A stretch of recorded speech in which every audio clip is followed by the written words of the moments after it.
얼굴. 시선을 아득히 던져보아도 끝간데 없이 평평한 풍경이다. 농로 하나를 가운데 두고 오른쪽이나 왼쪽이나 앞이나 뒤나 까마득히 멀리까지 밭이 이어진다. 곳곳에 전신주가 서 있지만 탁 트인 풍경 속에 있는 탓인지 시야에 거의 걸리지 않는다. 밭과 밭 사이로 좁은 길이 구불구불 뻗어 있다. 수십 킬로미터 전방에 푸르고 나지막한, 산이라기에는 애매한 융기가 나란히 솟아있다. 맑은 하늘 아래 얕은 능선은 주변 풍경에 녹아들며 사라지는 것처럼 희뿌옇다. 밭에서 일하는 사람은 보이지 않는다. 차량도 보이지 않는다. 고양이 한 마리 돌아다니지 않는다. 밭에서 자라는 작물은 양배추일까? 아니면 양파일까? 희미한 바람이 퇴비와 채소 찌꺼기 냄새를 실어온다. 눈부신 초록색 풀이 농로를 따라 빽빽이 자라고 붉은 클로버 꽃이 흐드러지게 피었다. 광활한 농지 여기저기에 엇비슷해 보이는 작은 잡목잎 몇 군데가 동글동글 자리 잡고 있다. 솔숲이다. 왜 농지 한가운데 작은 잡목잎이 있는지 알 수 없다. 예전에 어른들은 고분터라고 했다. 옛날 이 근방에서 크고 작은 고분이 많이 발굴되었다고 한다.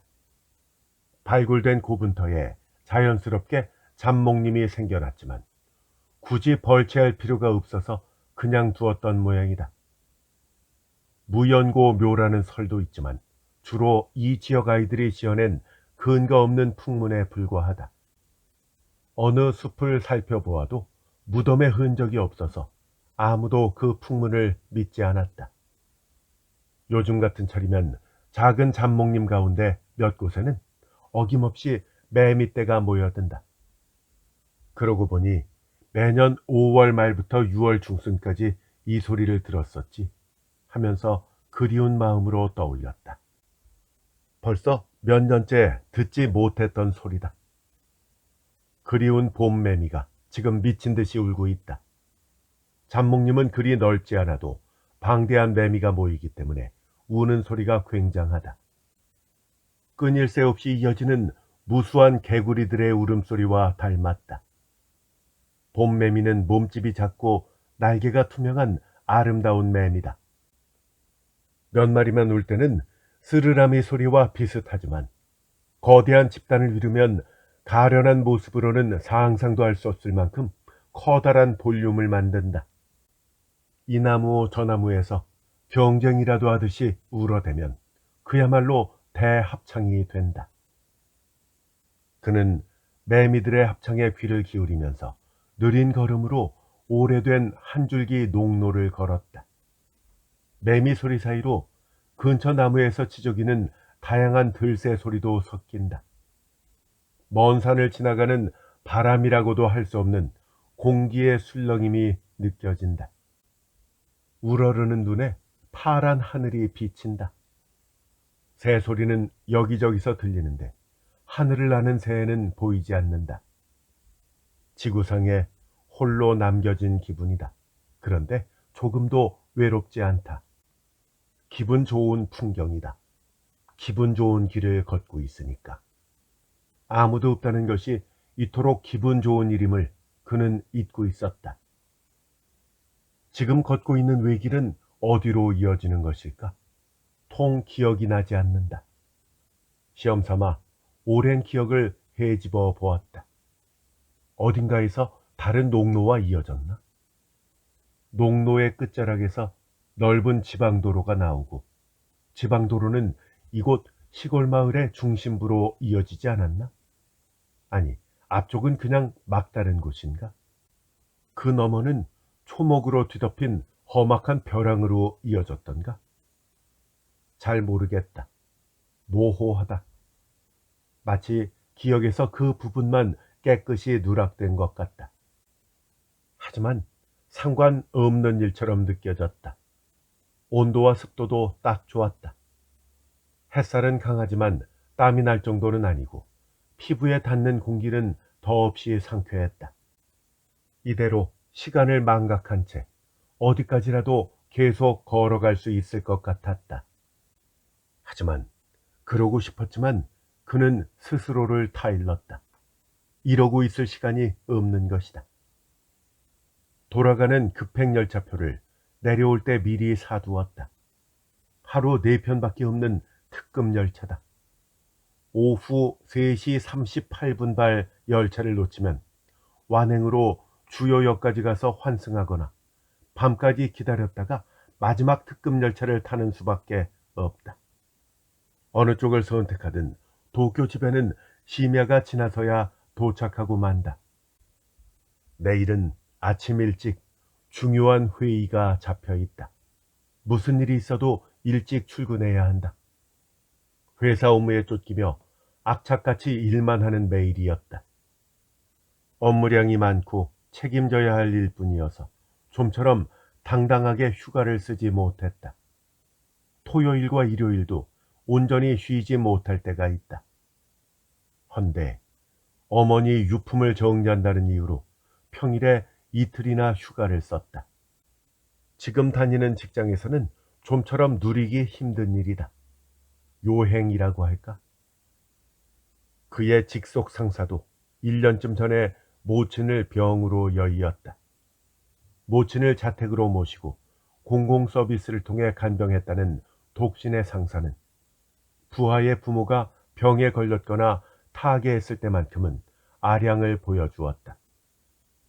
기분이 좋지 않을 때는 사소한 일로도 부하들에게 싫은 소리를 하고 툭하면 소리를 질러서 젊은 신입을 울리기도 하는 상사지만 부하의 입에서 부모, 질병, 간병, 죽음이라는 단어만 나오면 사람이 달라진 것처럼 살갑게 대해준다.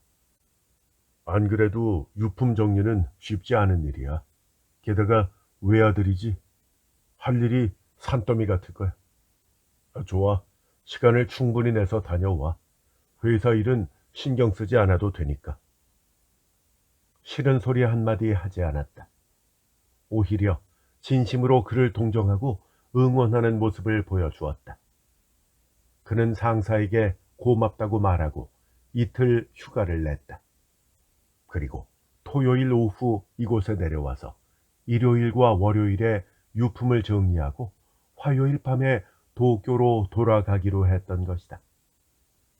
도쿄로 출발하기 전 고인이 된 어머니 집에 짐을 놔두고 밖으로 나와서 마냥 걷기 시작한 까닭은 그저 주변 풍경이 그리웠기 때문이다. 예전과 조금도 달라지지 않았다. 그는 농로를 걷다 멈추고 지나온 길을 돌아다 보았다. 길게 뻗은 농로 저쪽에 방금 나선 어머니의 집을 에워싼 나무들이 보이지 않는다. 집을 나와서 걸은 지 몇 분밖에 안 된 것 같은데 의외로 멀리 와버린 모양이다. 그는 손목시계를 들여다보았다. 시계 문자판에 햇빛이 난반사되었다. 너무 눈이 부셔서 문자판의 바늘이 보이지 않는다. 자세를 바꾸고 실눈으로 다시 시각을 확인하려고 했다. 그런데 그 직후였다. 몸속에 정체 모를 차가운 무엇인가가 지나간 것처럼 느껴졌다. 그는 손목시계에서 눈길을 떼고 조심스레 얼굴을 들었다. 이상하다. 조금 전까지 그토록 시끄럽게 울어대던 매미 소리가 들리지 않는다. 아무리 귀를 기울여 보아도 매미 소리는커녕 새 소리도 들리지 않았다. 바람 소리도 잦아들고 공기의 흐름도 멈춘 듯하다. 마치 TV 리모컨의 무음 버튼을 눌렀을 때처럼. 하지만 눈에 비친 풍경에는 아무런 변화가 없다. 밭도 농로도 화사하게 핀 빨간 클로버 꽃도 멀리 보이는 하얀 산딸나무도 구릉도 솔숲도 발치를 기어다니는 개미 행렬도 그대로 있었다. 날씨가 급변한 것도 아니다. 하늘은 온통 푸르고 태양을 가리는 구름 한 점 없이 피부로 느끼는 기온과 습도까지 전부 똑같다. 그는 짐짓 헛기침을 해보았다. 자신의 기침 소리가 귀에 똑똑히 들어왔다. 귀는 문제가 없는 것이다. 문득 언짢은 기분에 사로잡혔다. 어느새 겨드랑이에 땀이 차는 것이 느껴졌다. 봄매미 소리가 어쩌다 그쳤을 뿐인데 뭘 이렇게 겁을 먹나? 별일 아니야? 우연이야? 하면서 그는 스스로를 달랬다. 필시 매미떼를 위협하는 커다란 새가 가까이 날아가는 바람에 겁이 많은 매미가 일제히 소리를 멈추었을 것이다. 하지만 그렇게 생각하면서도 그는 이미 보고 있었다. 걸어온 길이 아니라 앞으로 가고자 하는 길. 똑바로 뻗은 농로 저쪽에 사람 그림자가 나타났다. 처음에는 너무 멀어서 까만 콩알처럼 보였지만 이내 기모노를 입은 여인이 보였다. 작고 하얀 양산을 들고 있는데 얼굴은 보이지 않는다. 기모노는 매우 연한 갈색, 오비도 비슷한 색깔이며 헐렁하게 입어서 가슴께가 조금 깔끔하지 못하다. 그런 세세한 것까지 알아볼 수 있었던 까닭은 여인이 걷는 속도가 이상하게 빨라서 이쪽으로 확확 다가온 탓이다. 다만 미끄러지듯 품위 있게 걸어서인지 아니면 착시 때문인지 전혀 젠걸음으로 걷는 것처럼 보이지는 않았다. 그런데도 여인은 어느새 그의 눈앞에 와 있었다. 양산으로 얼굴을 가리고 있다. 발에는 조리를 신었지만 벗어는 신지 않은 맨발이다. 나이는 알 수 없다. 가늘고 작은 체구를 가진 여인이었다. 입고 있는 기모노도 또 오비도 매우 낡아 보인다. 박물관 같은 곳에 전시된 낡고 해진 기모노처럼 보인다. 그런데 작은 양산만은 새 것처럼 하얗다. 그는 걸음을 멈춘 채로 가만히 서 있었다. 여인은 그를 전혀 의식하지 않는 모습이었다. 적어도 스쳐 지나가면서 인사를 하거나 눈인사를 건넬 기미가 전혀 없었다. 신발이 지면을 밟는 소리가 들리지 않는다. 기모노도 스치는 소리를 내지 않는다. 이게 뭐지? 하고 생각한 순간 눈앞에서 하얀 양산이 뒤로 확 넘어갔다. 마치 한 줄기 바람에 날아가는 듯 했다. 온화하고 맑은 6월 하늘 아래 한 여인의 머리가 선명하게 그의 눈으로 날아들었다. 머리를 뒤에서 한데 모아 경단처럼 작고 빈약하게 틀어 올렸다. 머리카락은 칠흑빛이지만 윤기가 전혀 없다. 낡고 곰팡이 핀 가발을 쓰고 있는 것처럼 보인다. 여인은 얼굴에 반야면을 쓰고 있었다. 반야면은 전통 가면극에 나오는 가면인데 질투나 원망이 가득 찬 여자 귀신의 얼굴이다. 두 개 뿔이 달린 무서운 인상이다. 왜 그런 반야면 가면을 쓴 채로 양산을 들고 인적이 드문 농로를 걷고 있는지 도무지 영문을 알 수 없었다. 그리고 알고 싶지도 않았다. 반야면을 쓴 얼굴은 똑바로 정면으로 향한 채 여인이 조용히 그와 스쳐 지나갔다. 그는 그 자리에 얼어붙었다. 혼자 살던 구니히코의 모친이 자택에서 숨을 거두었다. 그것을 발견한 사람은 그의 처 레이코였다. 아직 추위가 가시지 않아서 온풍기를 틀어놓고 제일 높은 온도로 설정한 고타스에 반신을 집어넣은 채 웅크린 몸은 부패가 시작된 상태였다. 사인이 명확하지 않아서 부검을 해보니 급성심부전으로 사후 나흘이나 지난 상태였다. 현관을 열 때부터 악취가 났었다고 레이코는 말했다. 악취가 얼마나 불쾌했는지를 말할 때 레이코는 몇 번이나 토할 것 같았어 라며 미간에 주름을 깊이 모았다.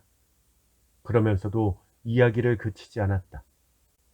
역시 당신이 보러 갔어야 하는 거야. 왜 내가 그걸 발견했어야 되는 건데? 왜 나야? 난 보고 싶지 않았어. 그 모습은 아마 평생 잊히지 않을 거야. 그렇게 말하며 레이코가 눈물을 글썽일 때 그는 진심으로 동감하며 미안하게 생각했다. 설마 어머니가 돌아가실 거라고는 생각하지 않았지만 마음속 어딘가에서는 있을 수도 있는 일이라고 염려했었다. 아내를 보내는 게 아니었다. 역시 직접 갔어야 했던 것이다. 다만 아내의 심정은 이해하면서도 한편으로는 왜 이런 식으로밖에 말하지 못할까? 사람이 죽었지 않은가? 당신하고는 원만하지 못한 시어머니였는지 모르지만 그래도 당신한테 요만큼도 신세를 진 적이 없지 않은가? 불쌍하다는 말 한마디쯤은 할 수 있는 것이 아닌가? 하면서 아내를 질책하고 싶었다. 애초에 부부 금슬이 좋지 않았지만 어머니가 돌아가신 뒤로 더 나빠진 것 같았다. 그해 2월 군이고가 1박 2일 삿포로 출장에서 돌아오자 어머니가 붙인 지역 특산물 사과 한 박스가 도착해 있었다. 사과는 3월이 되면 맛이 뚝 떨어지니까 식구들끼리 바로 먹으라고 쓴 간단한 메모도 들어 있었다. 아내 레이코는 상대 배려에 이상할 만큼 철저하게 대응한다. 뭔가를 받으면 그날 중으로 전화해서 고맙다는 인사를 해야 직성이 풀리는 것이다. 어젯밤 9시쯤이었나? 전화를 했는데 어머니가 받질 않았어. 라고 레이코가 말했었다. 휴대폰도 집 전화도. 그래서 오늘 낮에 다시 걸어보려고 했는데 이래저래 바빠서 걸지를 못했네. 그러니까 당신이 사과 잘 받았다고 지금 전화 좀 해줘. 어머니는 밤중에 집을 비우는 일이 거의 없다. 라고 생각하기는 했지만 그다지 걱정하지는 않았다. 어머니는 동네에서 요리 교실을 운영하는 연하의 여성과 친하다. 이혼한 지 얼마 안 되는 사람인데 어머니를 자기 집으로 불러서 수제 과자 따위를 대접하곤 했었다고 들었다. 아마 어머니는 간밤에도 손수 경찰을 운전해서 그녀의 집에 갔을 것이다. 라고 군이고는 짐작했다. 사과를 잘 받았다는 전화야 언제든지 할 수 있다. 더구나 상대는 어머니다. 전화를 안 한다고 해서 무슨 문제가 생기는 것도 아니다. 잘 도착했는지 걱정되면 어머니가 먼저 전화하시겠지. 라고 생각했다. 게다가 출장에서 막 돌아온 참이라 피곤했다. 어머니에게 전화해서 사과 잘 받았다고 전하는 일이야 아무렴 어떠랴. 빨리 목욕을 마치고 맥주를 마시고 싶었다. 그래서 그는 아내에게 내일이라도 내가 전화 걸어볼게 라고 말했다. 하지만 이튿날 군이고는 깜빡하고 말았다. 회의, 상담, 외근, 다시 회의. 이것의 연속이라 점심도 제대로 챙겨 먹지 못한 하루였다. 당신 전화 드렸지? 라고 레이코가 물은 것은 그날 저녁이었다. 전화? 누구한테? 하고 그는 물었다. 묻는 동시에 떠올랐다. 누구긴 어머니한테지. 레이코가 무서운 얼굴로 말했다. 아차, 깜빡했네. 라고 쓴 웃음을 짓고 뒤통수를 극적이는 신용을 해 보였다. 아내 부탁을 깜빡할 때면 그는 늘 그렇게 해왔다. 레이코는 무슨 사정이 있든 약속을 어기거나 지키지 않은 사람을 벌레 대하듯 한다. 그래서 군이고는 뒤통수 극적이는 것이 습관처럼 되었다. 당신 오늘 아침에도 어머니가 보내주신 사과 먹었잖아. 그때 생각 안 났어? 이유를 대거나 변명을 하면 어떻게 되는지 잘 알고 있었다. 그는 냉큼 미안, 지금 할게. 하며 휴대폰을 꺼냈다. 혼자 사는 75의 어머니는 오래전부터 휴대전화를 능숙하게 다룬다. 작년에는 스마트폰으로 바꿔서 금세 사용법을 익혔다. 스마트폰과 집전화에 둘 다 걸어 보았지만 그날 저녁에도 어머니는 받지 않았다. 이상하네. 이 시간에 받지 않을 리가 없는데. 또 밖에 계신다고 해도 휴대폰을 두고 나가셨을 리가 없는데. 이미 밤 11시였다. 레이코가 그럼 목욕 중이신가? 라고 하기에 군이코는 30분쯤 지나서 다시 전화를 걸어 보았다. 하지만 어머니는 역시 받지 않았다. 부재중 메시지에 편할 때 전화 달라는 말을 녹음해 두었다. 문자도 따로 보냈다. 하지만 그날 밤은 물론이고 이튿날 오후가 되도록 연락이 없었다. 불길한 상상이 군이코의 마음에 부풀어 올랐다. 어머니는 젊었을 때부터 살이 쪄서 병원에서 고혈압과 부정맥을 진단받았었다. 전에도 갑자기 컨디션이 나빠져서 택시를 불러 병원에 달려가곤 했다. 만약 상태가 악화돼서 스스로 구급차를 불렀다면 병원에서 아들인 군이히코에게 어떻게든 연락했을 것이다. 아무 연락도 없었으니 병원이 아니라 집에 있거나 바깥 어딘가에서 행방을 알 수 없는 상태라는 것이 된다. 군이코는 요리교실을 운영한다는 그 여성의 연락처를 인터넷 검색으로 찾아보았다. 다행히 그녀는 요리교실 홈페이지를 운영하고 있었다. 소녀 감성의 물씬 풍기는 컬러풀한 홈페이지에서 전화번호를 알아내고 연락하자 당사자가 금방 받았다. 그런데 요즘 한동안 너무 바빠서 어머니를 만나지 못했다. 연락도 못하고 있다. 라고 그녀는 말했다. 혹시 가능하면 어머니 댁을 방문해서 상황을 살펴봐 주었으면 좋겠다. 라는 말이 목까지 올라왔지만 군이코는 당황하면서 얼른 그 말을 삼켜버렸다. 어머니와 얼마나 가까운지 모르니까. 또 그녀와 자주 어울렸다 하더라도 정말 친했다고 장담할 수는 없다. 뭘 부탁해도 괜찮은 상대인지 분명하지 않았던 것이다. 무슨 일이 있는 건가요? 라고 묻기에 군이코는 당황해서 아니요, 별일 아닙니다. 라고 답했다. 좀 급한 일이 있어서 연락하고 싶은데 통화가 안 되네요. 혹시 거기에 계신가 싶어서 전화 드렸어요. 여자는 영 의아해하는 눈치였지만 더는 묻지 않았다. 마침 회사가 한창 바쁜 때라서 그가 직접 어머니 안부를 확인하러 갈 여유는 없었다. 게다가 외아들이어서 달리 부탁할 만한 형제 자매도 없다. 외가 쪽에 친척은 있지만 다들 멀리 살고 왕래도 드물다. 그래서 아내에게 미안하지만 어머니 집에 가서 안부를 확인해 주지 않겠느냐고 부탁했을 때 레이코는 노골적으로 언짢은 표정이 되었다. 나 혼자서 다녀오란 말이야? 내가 갈 수 없어서 그래. 중요한 회의와 연수회가 잡혀 있거든. 도무지 빠질 수가 없어. 그럼 이번 주말에 당신 혼자 가보면 되잖아. 그럼 주말까지 기다리란 말이야? 지금 연락이 안 되는 상황인데? 경찰에 부탁하면 돼. 그게 더 빠르잖아. 귀찮은 일이 생기면 주변에 부탁할 뿐 결코 직접 움직이려 하지 않는 레이코의 평소 성격이 엿보여서 군이코는 내심 짜증이 났다. 치매라면 몰라도 아직은 차를 끌고 여기저기 다닐 만큼 건강하시잖아. 근데 며칠 연락이 되지 않는다고 경찰에 신고를 하란 말이야?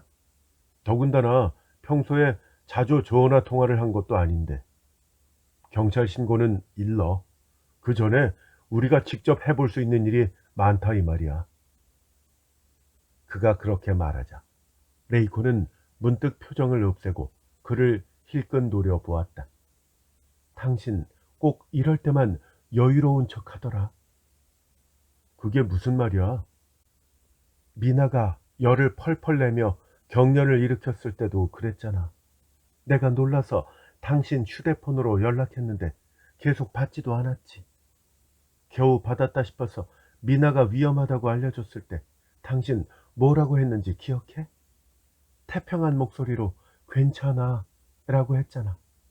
대체 뭘 근거로 괜찮다는 건지 난 알 수가 없었어. 당신은 그저 그런 일에 말려드는 게 귀찮았을 뿐이야. 딸이 열이 펄펄 나든 격려를 일으키든 괜찮다는 말로 얼버무려서 다른 사람한테 떠넘기고 싶어 했잖아. 그것은 오래전 이야기였다. 딸 미나가 3살인가 할 때니까 14, 15년 전의 일이다. 군이고가 퇴근길에 종종 들르는 주점에 모처럼 마음이 잘 맞고 외모도 딱 취향인 종업원이 들어와서 그만 깊은 사이가 되었던 것이다. 상대는 그때 겨우 22살이었다. 그녀는 나이 차이 많이 나는 오빠 같다면서 응석을 부렸고 곧 그보다 더 적극적이 되었다. 그쯤에서 그쳤으면 좋았을 텐데 마침내 그녀는 상대가 유부남이라며 한탄하기 시작했다. 군이고가 아내나 딸 이야기를 할 때마다 우리는 만나서는 안 되었던 거네 라면서 눈물을 지었다. 그런 그녀가 귀엽다가도 조만간 헤어질 때는 몹시 귀찮아질 것이라 짐작하고 있었다. 그런데도 관계를 끊지 않고 질질 끈 까닭은 역시 나름의 매력이 있는 여자여서 놓치기가 아까웠기 때문이다. 미나가 격년을 일으키고 있다는 아내의 전화를 받았을 때 그는 그녀와 시부야의 싸구려 호텔 객실에 있었다. 이러다 딸이 죽지는 않을까 하는 걱정에 졸도할 지경이었지만 옆에 여자가 있는 만큼 애써 태연한 척 했었다. 그 결과가 괜찮아 라는 참으로 얼빠진 대답이 되고 말았다. 하지만 물론 속으로는 다급했다. 당장 호텔 객실을 뛰쳐나가서 택시를 잡아타고 집으로 돌아가려면 지금 눈앞에 있는 여자에게 뭐라고 해야 할까? 딸이 격년을 일으켜서 아내가 패닉에 빠졌다고 솔직하게 말할까? 아니면 여자가 불쾌하지 않도록 거짓말을 꾸며내서 넘겨야 할까? 결국 그는 상황을 솔직하게 말하고 옷을 입기 시작했다. 상대 여자는 말로는 걱정이네요 라면서도 맨 가슴을 가리려고 하지도 않고 가련한 표정으로 눈물을 글썽였다. 제발 이럴 때는 울지 말아줘 라고 부탁하며 그는 침대에 있는 여자를 가볍게 안아주었다. 여자는 어미에게 매달리는 새끼 고양이처럼 손톱을 세우고 그의 등을 꼭 안았었다. 그때 생긴 손톱 자국은 훗날 레이코가 쏘아붙이는 비난에 어김없이 등장하고는 했다. 또 그 얘기야? 그가 내뱉듯이 말했다. 이제 좀 그만해. 알았어. 그만할게. 하지만 어때? 딱 맞췄지? 맞췄다니 뭐가? 레이코가 눈을 바쁘게 깜빡이며 뭔가 말하려는 듯이 입을 달싹였지만 아무 말도 하지 않았다. 레이코, 그 일은 내가 헤아릴 수도 없을 만큼 사죄했잖아. 근데 지금 또 사죄하라고? 언제적 얘기를 가지고 자꾸 당신 뭘 잘했다고 큰 소리야? 바람 피우고 그 소란을 일으키더니 떼어내기는커녕 질질 끌다가 나를 그렇게 울려놓고 뭐가 그렇게 떳떳해? 아, 알았어. 레이코에게 얌전히 두 손바닥을 내보이면서 휴전 표시를 해보였다. 그래, 잘못했어. 알아. 정말 미안해. 이렇게 사과할게. 아내를 향해서 과거의 외도를 다시 사죄하는 남편이라는 설정을 반복하는 것이다. 사죄하고 또 사죄하다가 인생을 마치겠지. 이것이 내 인생인 거다. 진짜야. 응? 미안해. 그는 내심 폭발하려고 하는 감정을 억제하면서 말했다. 아내한테 폭발해서는 안 된다. 그랬다가는 간신히 지탱하고 있는 일상이 망가져 버리는 것이다. 당신을 화나게 할 생각은 전혀 없었어. 미안해. 그럼 이렇게 하자. 내일은 아무래도 어렵지만 모레라면 어떻게든 반차라도 낼 수 있을 거야. 아니, 무슨 일이 있어도 내가 휴가를 내서 상황을 확인하고 올게. 아무 일도 없으면 다행이고 헛걸음이 되더라도 상관없지 뭐. 군이고가 이렇게 말하자 팽팽하게 당겨졌던 것이 갑자기 풀어지듯이 레이코는 후하고 숨을 토했다. 험악했던 표정이 조금 풀렸다. 아니야, 됐어. 내일 내가 일찍 다녀올게. 아니야. 괜찮아. 신경 쓰지 마. 아니야. 내가 그냥 갈게. 내일은 미나가 학교에서 일찍 돌아오는 날이잖아. 괜찮아. 식사 준비를 해두고 혼자 먹으라고 일러둘게. 어딘지 가시가 돋친 말투였지만 레이코가 가주겠다면 더할 나위가 없다. 어머니 집 현관과 통영문의 보조키는 오래전에 만들어 두었었다. 멀리 사는 어머니에게 무슨 일이 생길 때를 대비해서 보조키를 마련해 두기를 다행이라고 생각하며 군이코는 거실 캐비닛 서랍에서 열쇠를 꺼내 레이코에게 건네주었다. 일단 열쇠는 가져가. 근데 아마 필요는 없을 거야. 그래야지. 태평한 얼굴로 나와서 아이고 무슨 일이니 레이코 하고 말씀하실 거야. 틀림없이. 그렇게 되지 않으면 큰일인데. 아마 스마트폰이 고장났거나 어떻게 됐었겠지 뭐. 민폐가 이만저만 아니지만 만에 하나라는 경우도 있으니까. 여보, 잘 부탁해. 미안해. 알았어. 하고 레이코는 얌전한 투로 대답하더니 양쪽 눈썹을 높이 올린 채 그에게서 시선을 거두고 거실을 나갔다.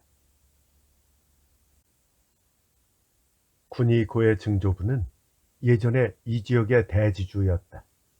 근방의 농토는 물론이고 멀리 솟은 작은 산까지 증조부 소유였다는 이야기를 어머니한테서 들은 적이 있다. 하지만 조부 시대에 상황이 일변했다. 야심가였던 조부는 사업에 번번이 실패했고 땅을 팔아치우는 것 말고는 막대한 손실을 메꿀 방법이 없었다. 그 결과 일찍이 그토록 넓었던 땅은 잇따라 별장지나 일반 기업의 소유지로 비워내서 흔적도 없이 사라졌다. 조부는 남은 땅이라도 지키려고 노력하기는커녕 별장지 개발을 노리는 대형 부동산 회사에 아낌없이 매각해서 자금 운용에 충당했다. 하지만 모든 사업이 참담한 결과로 끝나자 결국 볕은 잘 들지만 농지도 별장지도 아닌 한가로운 농로를 끼고 있는 300평쯤 되는 땅만 남았다. 군이코는 그 땅에 지은 집에서 태어났다.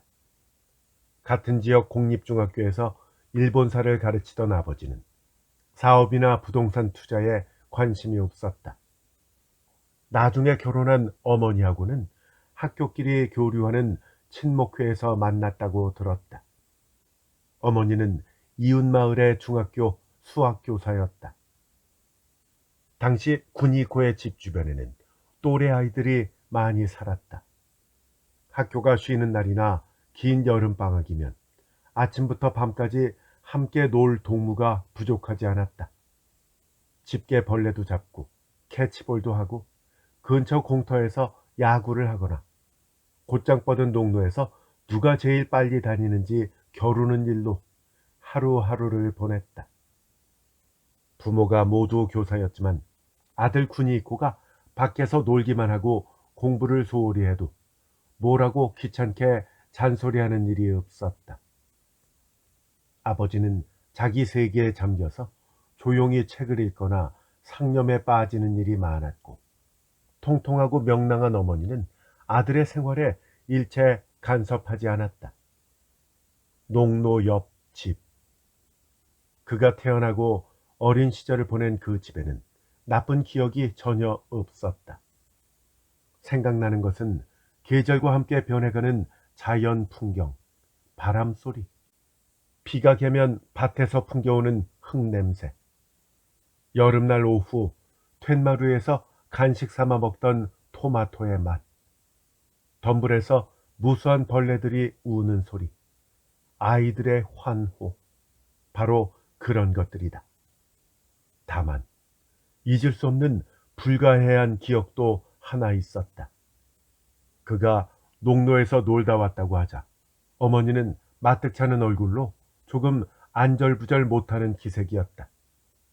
어린 그는 까닭을 알 수가 없었다. 어느 날 툇마루에서 강낭콩을 까고 있던 어머니에게 그가 농로에서 놀던 이야기를 할 때였다. 농로를 한참 걷다가 등에 무지갯빛 선이 보이는 도마뱀을 잡았다고 자랑하자 어머니가 문득 손길을 멈추고 아들을 쳐다보았다. 너 혼자였니? 응. 도마뱀 잡으러 너 혼자 농로를 걸어갔던 거야? 응. 얼마나 걸었는데? 그건 모르겠고 늘 가던 것보다 훨씬 멀리 갔던 것 같은데? 예, 군이고. 어머니는 안경을 벗고 숨을 크게 들이마셨다. 여기 농로는 말이다. 너무 멀리까지는 가지 마라. 그리고 농로에서 놀지 말고 또 가능하면 혼자서는 놀지 마라. 왜? 왜냐면 하고 어머니는 말끝을 흐렸다. 친구들과 함께라면 괜찮아. 하지만 혼자서는 좋지 않아. 그리고 아주 멀리까지 가지는 말아라. 그러니까 왜 그러냐고. 군이 고가 이렇게 물어도 어머니는 곤혹스러운 듯이 아들에게서 눈길을 피했다. 그러다가 왜냐하면 썩 보고 싶지 않은 것을 보게 될지도 모르니까. 그게 뭔데? 그게 뭔지는 엄마도 잘 몰라. 도깨비야? 아니야. 그럼 뭔데? 글쎄, 뭘까? 엄마는 그걸 봤어? 잠시 후 어머니가 가만히 고개를 끄덕였다. 엄마 봤구나. 역시 도깨비였지? 남자 도깨비야? 여자 도깨비야? 아니면 동물 도깨비? 어머니는 날카로운 눈빛으로 아들을 보면서 말했다. 아무튼 농로에서는 멀리까지 혼자 가면 안 된다. 알겠지? 그리고 강낭콩이 수북이 담긴 바구니를 들고 화난 것처럼 일어나 말없이 부엌으로 들어갔다. 이상한 이야기를 들은 것은 그때 딱 한 번뿐이었다. 그 후 어머니는 두 번 다시 그 말을 꺼내지 않았고 그도 묻지 않았다. 물론 확인해보고 싶은 마음은 있었다. 하지만 매사 빠릿빠릿 움직이고 걱정거리도 대범하게 웃어넘기며 어떤 일이든 합리적으로 해석하려는 어머니가 그런 이야기를 했다는 것이 그는 의아했다. 어머니는 논밭 가운데 점재해 있는 잡목님이 무연고 묘토라는 동네 아이들의 풍문을 늘 웃어넘겼다. 학교 뒤 벼랑에 있는 동굴에서 여자 유령이 나타난다거나 체육관에서 예전에 목을 맨 잡무 담당 아저씨가 괴로워하는 목소리가 들린다는 괴담에도 어머니는 전혀 혹하지 않고 어두운 동굴이어서 착시가 일어나기 쉬울 뿐이다. 체육관은 소리가 울리니까 사람 목소리도 그렇게 들렸을 것이다. 라면서 여유롭게 웃는 사람이었다. 그런 어머니가 농로에서는 멀리까지 가지 말라고, 농로에서 혼자 놀지 말라고 한 것은 아무도 없는 농로는 여러모로 위험하다. 이상한 자가 나타나면 큰일이다. 라는 의미였을 거라고 생각하게 되었다. 그리고 어머니와 그런 대화를 나눈 기억조차 점차 잊혀졌다. 초등학교를 졸업하고 그는 부모와 함께 도쿄로 이사했다. 적당한 연줄이 닿은 도쿄의 유명 사립학교에서 아버지에게 중등부 교직을 제안했던 것이다. 아버지는 기꺼이 응했고 본래 도쿄 출신이었던 어머니는 더욱 기뻐하면서 교직을 그만두고 전업주부가 되었다. 대지주의 손자면서도 부동산에 통 관심이 없던 아버지였지만 자연 환경이 풍부하게 남아있는 농노변 토지와 집에는 역시 미련을 보였다. 아버지는 언제든 가족이 원할 때 돌아갈 수 있도록 해두자며 도쿄로 이사하기 전에 별장 관리 회사와 계약해서 주택 관리를 맡겼다. 가족의 새 주거는 도쿄 시내의 아담한 셋집이었다. 군이고는 그 집에서 구립중학교에 다니다가 도립고교에 진학했고 1년 재수해서 도내 사립대학에 입학했다. 그런데 군이고가 대학에 입학한 직후 아버지의 여자 문제가 터졌다. 상대는 아버지가 근무하는 사립학교에서 음악을 가르치는 20대 후반의 교사로 3년 전에 부임했다고 한다. 곱게 자란 탓인지 그냥 둔감한 탓인지 아버지에게 장문의 편지를 보냈는데 마침 비에 젖어서 봉투가 찢어진 탓에 어머니가 그 내용물을 읽었고 그래서 아버지의 외도가 너무나 쉽게 알려지고 말았다. 같은 직장이니까 연애 편지 정도는 일터에서 건네주면 될 텐데 그렇게 하지 않은 것은 아내인 나에게 사실을 알리고 싶었던 게지. 정말 가증스러운 여자네. 라고 어머니가 울면서 아버지에게 소리쳤고 군이고는 이것을 다른 방에서 가만히 다 듣고 있었다. 어머니가 읽은 편지에는 음악회를 보고 돌아오다가 히비야 공원 벤치에서 첫 입맞춤을 하던 일, 하코네 온천에 함께 묵은 일, 만나지 못하는 날에는 만나지 못하는 괴로움에 좀처럼 잠을 이루지 못한다는 내용이 잠옷 로맨틱한 투로 장황하게 적혀 있었다. 게다가 덤으로 도쿄역에서 출발하는 도카이도 신간센 지정석 차표까지 동봉되어 있었다. 행선지는 교토였다. 오사카로 출장 간다는 것도 다 거짓말이구나 하면서 어머니가 소리를 지르고 엉엉 소리내어 울고 앓는 소리를 내고 남편을 욕하는 소리가 온 집안에 울려 퍼졌다. 아버지는 미안하다고 사죄하는 말을 반복하다가 아무 해명도 없이 입을 다물어 버렸다. 입을 다물어 버린 아버지에게 어머니는 한동안 욕설을 날렸지만 어느 순간부터는 잠잠해졌다. 그리고 숨막히는 정적이 집안의 일상을 채우는 공기가 되는 데는 오랜 시간이 걸리지 않았다. 부모가 어떻게 타협을 했는지, 어떤 이야기가 오갔는지, 아버지가 그 음악교사와 무사히 헤어졌는지 그는 묻지 않았다. 자기 인생을 사느라 바빴으니까. 부모를 걱정하면서 마음고생하고 있을 여유가 없었던 것이다. 중고생 때는 아주 가끔이기는 해도 부모와 함께 농로 옆에 그 집에 내려가 묵었었다. 별장으로 사용하는 집치고는 호사스러웠다. 무엇보다 군이고 본인이 태어나고 자란 집이기 때문에 그립기도 했다. 고교 시절에는 친구들과 합숙하며 노는데 이용한 적도 있다. 아버지가 근처 골프장에서 골프를 칠 때 머물거나 어머니가 동창 가족을 초대하기도 했었다. 하지만 아버지의 외도를 계기로 아버지나 어머니나 별장이 있다는 사실조차 망각한 듯했다. 가족이 그 집을 화제에 올리는 일도 없었다.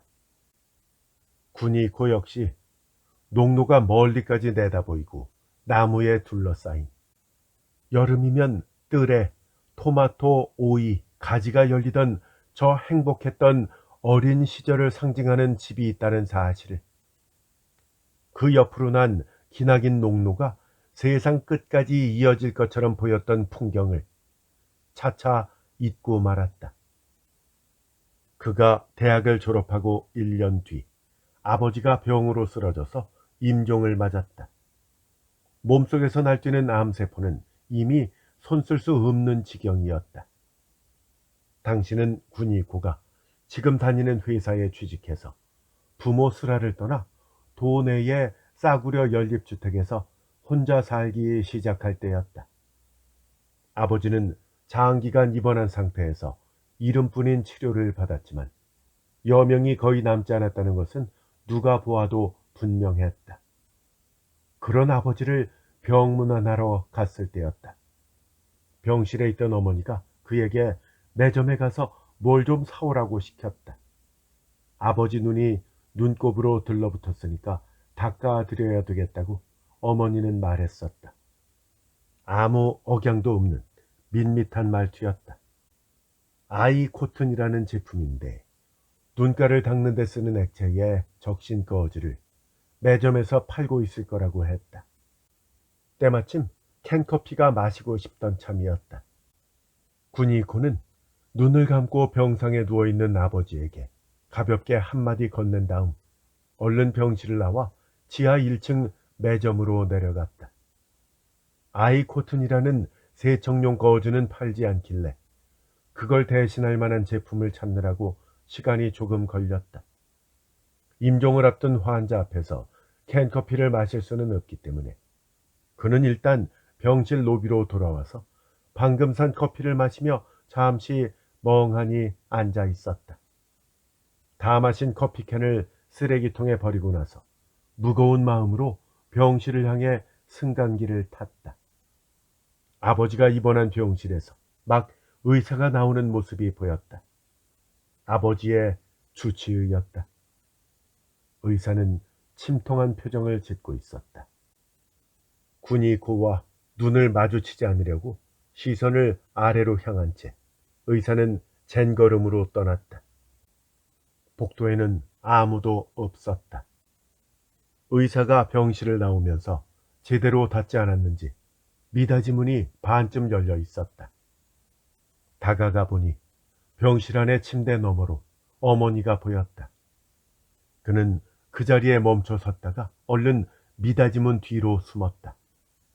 어머니가 아버지를 지그시 내려다보고 있었다. 침대에 누운 아버지는 뼈만 남은 거무튀튀한 얼굴을 천장으로 향한 채 마치 뒤로 젖힌 듯한 자세로 눈을 감고 있었다. 아버지를 내려다보는 어머니의 눈은 크게 열려 있고 눈초리는 치켜져 있었다. 어디서 본 적도 없을 만큼 무서운 형상이었다. 마치 반야면 가면을 쓴 것 같았다. 어머니는 입술 가장자리를 크게 휘어 올리며 씩 웃었다.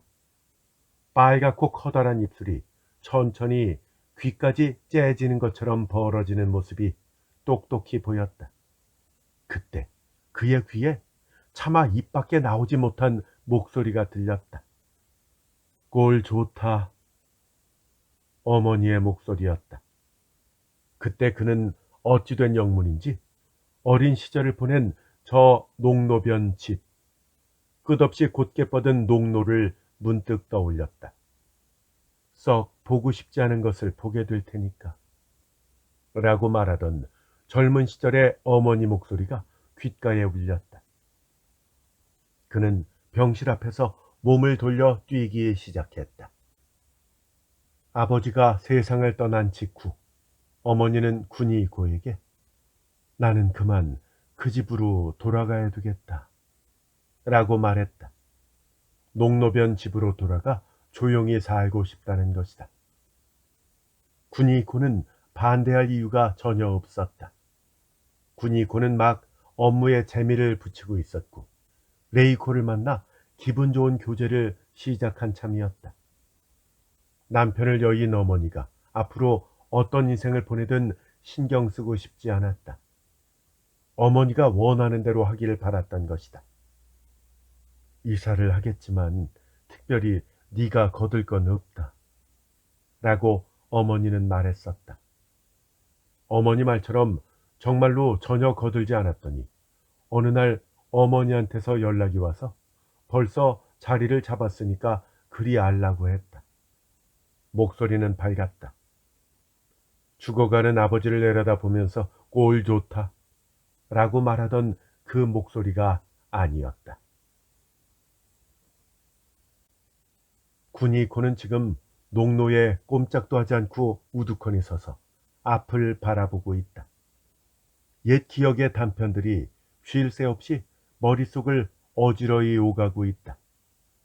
또렷하게 살아나는 기억도 있고 전혀 의미를 알 수 없이 희뿌옇게 지나가 버리는 기억도 있다. 숨이 몹시 답답하다. 어머니의 유품 정리는 담담하게 마쳤다. 낮에는 유품을 정리하고 해가 떨어질 즈음부터는 냉장고에 넣어둔 맥주를 마시기 시작했다. 식사는 부엌 여기저기서 찾아낸 인스턴트 식품이나 냉동실에 있던 식재로 간단히 마쳤다. 목욕물을 데우는 것이 귀찮아서 샤워만 하고 어머니 집 서랍에 있던 손님용 담요를 깔고 잤다. 이불에서 살짝 곰팡내가 났다. 그 집에서 어머니가 죽었다는 사실은 전혀 개의치 않았다. 그도 어머니처럼 매사 합리적으로 생각하는 성향이었다. 앞으로 몇 번을 더 다녀가야 한다.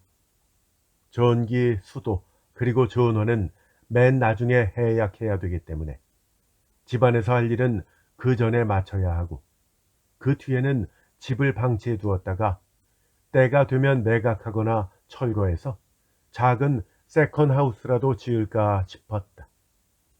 하지만 세컨하우스를 짓더라도 처자식이 기꺼이 그곳에서 함께 생활해 줄 것이라고는 생각할 수 없었다. 그러니 짓는 것조차 어려울지 모른다.